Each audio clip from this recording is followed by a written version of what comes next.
স্বাগত আপনাদের study with শুভতে। 5 September শিক্ষক দিবস অনুষ্ঠান সিরিজ প্রকাশ করছি, তাহলে চলুন দেখতে থাকি। এখন আবৃত্তি করে শোনাচ্ছে সুকান্ত ভট্টাচার্যের পুরনো দাদা নীলাদ্রি মল্লিক। সুকান্ত ভট্টাচার্যের লেখা একটি কবিতা শোনাবো। কবিতার নাম পুরনো ধাঁধা। বলতে পারো বড় লোকেরা মোটর কেন চড়বে, গরিব কেন সেই মোটরের তলায় চাপা পড়বে? বলতে পারো বড় মানুষ ভোজের বাদে ফেলবে কেন লুচি মিষ্টি, গরিবরা পাবে খোলাম কুচি, এটি অনা সিস্টেম। বলতে পারো ধনির বাড়ি তৈরি যারা করছে, পুড়ে ঘরে তারাই কেন মাছির মতো মরছে?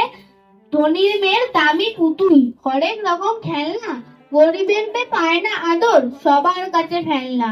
বলতে পারো ধনির মুখে যারা জোগায় খাদ্য, ধনির পায়ের তলায় তারা থাকতে কেন বাধ্য? হিং তিন ছট প্রশ্ন এসব মাথার মধ্যে কামড়ায়, বড় লোকের ঢাক তৈরি গরিব লোকের চামড়ায়। নমস্কার।